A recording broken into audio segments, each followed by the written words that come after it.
తీవ్రమైనటువంటి దిగ్భ్రాంతికి లోను చేసింది.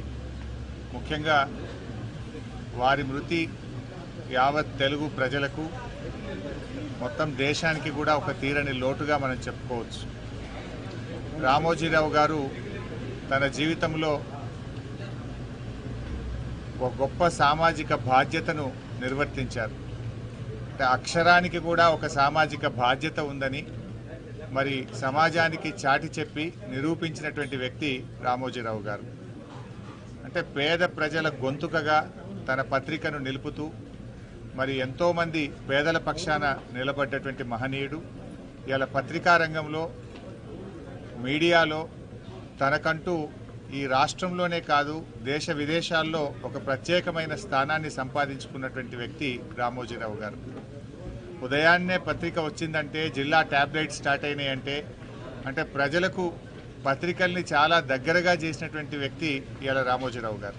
అంటే వారు నిజంగా ఈరోజు ఈ తెలుగు ప్రజలందరికీ, ఇటు తెలంగాణ కావచ్చు, ఆంధ్రప్రదేశ్ కావచ్చు, దేశ విదేశాల్లో ఉండే తెలుగు ప్రజలకు అత్యంత సుపరిచితుడైనటువంటి వ్యక్తి. తనకంటూ ఒక చెరగని ముద్ర వేసుకున్నారు. ఇవాళ ఈ హైదరాబాద్ నగర అభివృద్ధిలో కూడా తన పాత్ర ఉన్నది. ఇంత గొప్ప ఫిలిం సిటీని నిర్మించడం, ఈ ప్రాంత అభివృద్ధిలో తాను కూడా భాగస్వామ్యమైనటువంటి వ్యక్తి. మరి అలాంటి గొప్ప వ్యక్తి ఈరోజు మన మధ్య లేకపోవడం చాలా బాధాకరం.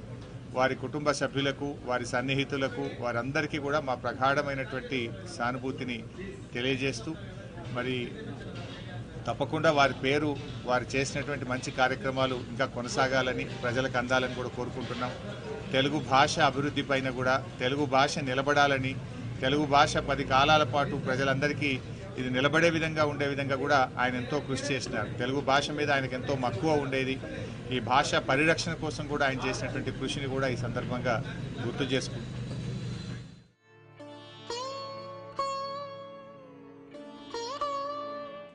రామోజీరావు గారి మృతి దేశానికి ఒక తీరని లోటు.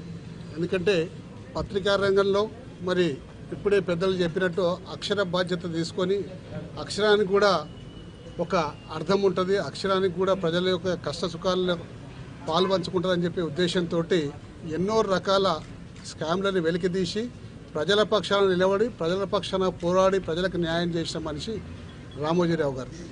కేవలం పత్రికా రంగమే కాకుండా ఫిలిం సిటీ నిర్మాణం చేసి దేశంలో ఉన్న